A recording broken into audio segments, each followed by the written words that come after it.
Saya sampaikan ke rekan-rekan media bahwa dalam minggu ini kita sudah menjalani rangkaian pemeriksaan penyelidikan. Dalam laporan polisi saya yang laporin mewakili klien saya pada melaporkan saudara FA. Dari dalam minggu ini kita ada beberapa pemeriksaan terhadap saksi-saksi yang saya hadirkan, termasuk memberikan tambahan beberapa bukti dan juga beberapa saksi dari pihak-pihak yang mengetahui langsung kejadian tersebut. Oke Bang, bisa dijelaskan kemarin Ciolip sudah diperiksa ya? Betul. Mungkin seperti apa sih Bang kemarin pemeriksaan? Iya, jadi salah satunya yang perlu saya sampaikan yang menjadi saksi adalah saudari Olivia Alan, pelaku istri dari Denny Sumargo. Ya, dia sebagai saksi yang mengetahui langsung dugaan tindak pidana pasal 39 yang dilakukan oleh saudara FA. Karena pada saat kejadian itu saudara Olive ada di lokasi. Lalu kapan Bang Farhat nantinya akan diperiksa Bang? Atau mungkin panggilan dari laporan Bang Denny? Kemarin setelah Olive kan saya ada menghadirkan beberapa saksi yang saya hadirkan. Nah, setelah itu dari penyidik dalam waktu dekat akan memanggil saudara FA untuk diperiksa. Olive sendiri kemarin berapa lama sih menjalani pemeriksaan dan apa aja yang ditanyakan? Iya, yang pasti ditanyakan terkait kronologis dan peristiwa yang diketahui oleh saksi gitu. Dan untuk terlapor dalam waktu dekat akan dipanggil gitu. Diperiksa sama berapa? Kemarin diperiksa kurang lebih 2,5 jam ya, 2,5 jam karena kan ada dalam hari itu ada beberapa saksi yang saya hadirkan. Jadi dari pagi sampai sore saya sana. Di antaranya salah satunya apa sih yang ditanyakan oleh penyidik? Yang pasti terkait kronologis yang diketahui oleh saksi gitu. Terkait peristiwa tindak pidana yang dilakukan saudara FA. Kita laporkan saudara FA itu kan terkait pengancaman kan gitu. Jadi ya saya sampaikan juga kepada terlapor, ya mungkin ingat-ingat lah dia ngancamnya itu pada saat kapan, berapa kali gitu. Jadi kalau dia sampaikan kalau ujaran hajar itu adalah hukum jamin rakyat, nggak mungkin dia sampaikan itu tangan kanan kuburan, kiri rumah sakit. Nah, itu hajar itu hukum jamin rakyat apa kekerasan itu ancaman?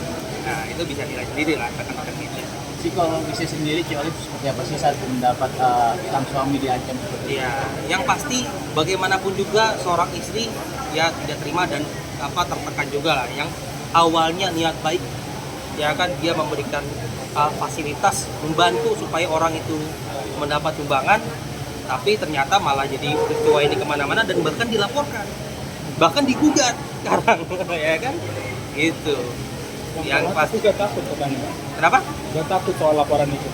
Ya kita sebagai warga negara harus dihadapi lah.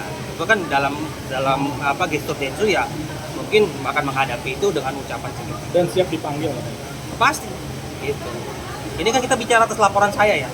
Gitu. Farhat sendiri juga mengatakan bahwa kemarin tindakan yang dilakukan oleh Densu seolah-olah seperti suap Pak, terkait pemberian uang, niatan pemberian uang 300 juta ya.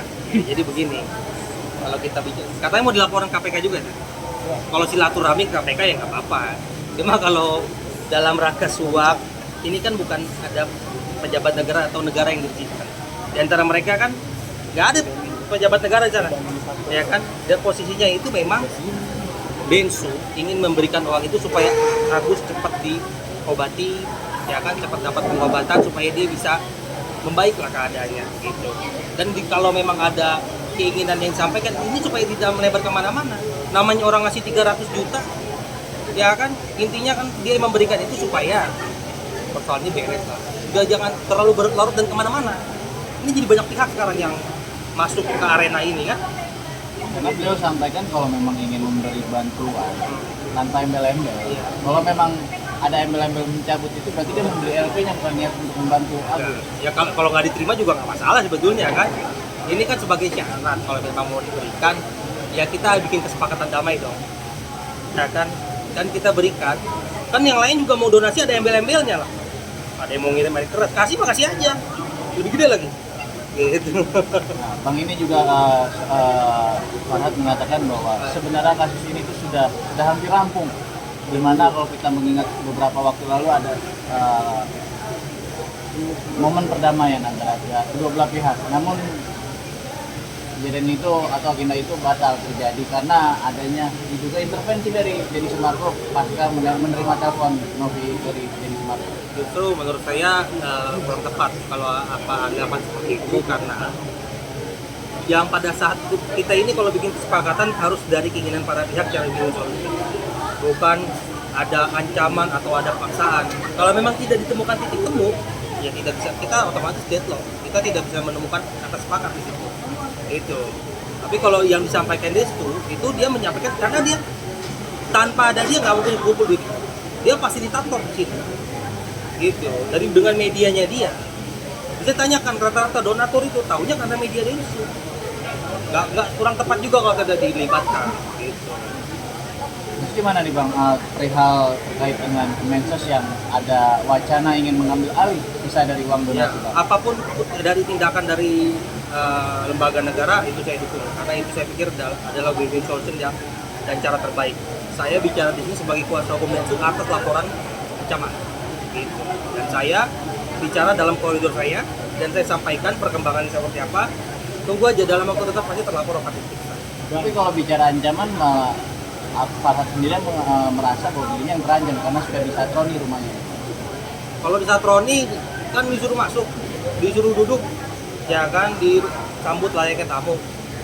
Makanya saya bilang peristiwa pengancaman ini jangan disalahartikan hanya dalam peristiwa satu peristiwa doang. Karena saya laporin melampikan buktinya ada beberapa peristiwa. Jadi silakanlah terlapor ingat-ingat lah. Di mana aja dan kapan aja dia mengucapkan dan mengutarakan ancaman-ancaman kekerasan kepada klien saya. Silakan ingat-ingat itu. Jadi bukan hanya sekali. Ada berapa barang bukti sih yang diajukan? Ya cukup banyak lah. Saya lampirkan satu flash disk kok. Dan cukup banyak. Itu foto dan video. Potongan video ya kan dari media resmi ya, bukan foto dari sosial media, dari media resmi. Dan ada beberapa media, ada beberapa lokasi di wilayah hukum Polda Metro Jaya. Gitu. Lalu bagaimana nih Bang dengan adanya niatan Farhad Abbas ingin melaporkan kembali klien Abang? Laporan apa tuh? Saya baru tahu. Dirinya berniat ingin melaporkan diri kembali Terkait?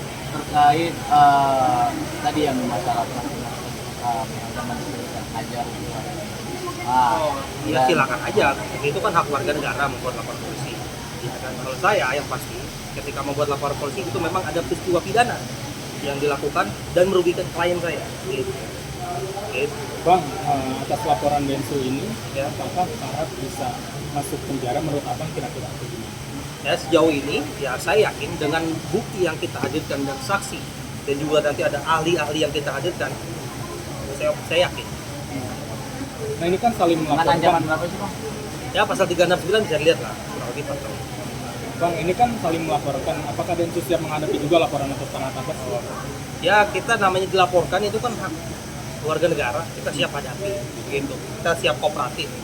Ya kita siap buktikan bahwa kita tidak Oke, melakukan pidana. soal yang 307 juta apa katanya dibilang suap, gimana sih Bang? Jadi ya tadi saya sudah terangkan ya kalau berkaitan suap ini adalah upaya perundingan, upaya negosiasi. Ya kan ketika memberikan itu ya kita pengen nanti ada win-win solution supaya tidak berlarut-larut. Ini antar prinsipal ini. Kan nggak ada saya di sana juga. Murni Densu dan juga sama aku. Gitu. Katanya Farhad mau melaporkan kembali Densu ke polisi katanya. Ya Rencananya. itu hak dia lah, dia mau laporkan siapa juga. Itu hak dia lah. Dan Densu pun menyesal katanya Bang soal 300 juta ke Agus itu kan. Ya jadi sekarang orang mau berbuat baik jadi mikir 2 kali ya. Kalau dia salah artikan terus-menerus. Ya kan? Gitu. Alvin Lim bergabung dengan Farhad gimana Bang? Dan siap membantu soal Agus gitulah mungkin. Saya sih sejauh ini belum tahu ya dia apa memang udah jadi kuasanya atau belum. Saya tidak tahu. Yang pasti kalau memang saudara Alvin Lim menjadi kuasa hukum ya itu hak dari Agus memilih pengacara dan memilih apa untuk dibela oleh siapa dalam perkara ini. Terakhir mungkin pesannya seperti apa? Dengan percaya dirinya Alvin Lim mengatakan bahwa Agus tidak dapat dipidana. Jika bisa berhasil dipidanakan, Iya.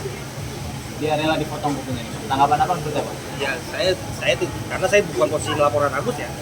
Ya saya belum lihat juga dari alat bukti yang seperti apa, lalu nanti belum melakukan analisa terkait unsur pidananya apa saja. Yang pasti saya tidak mau ikut campur karena itu. Saya di sini sebagai kuasa hukum Denny Sumargo atas laporan pidana saya kepada saudara FA. Gitu. Terakhir Bang, pesannya buat Barat seperti apa? Ya buat siapa nih Pak? Pesanan Barat. bersama rekan sejawat ya. Ya saya sampaikan kalau memang dalam membela klien ya upayakan cari titik temu dan win solution. Oke.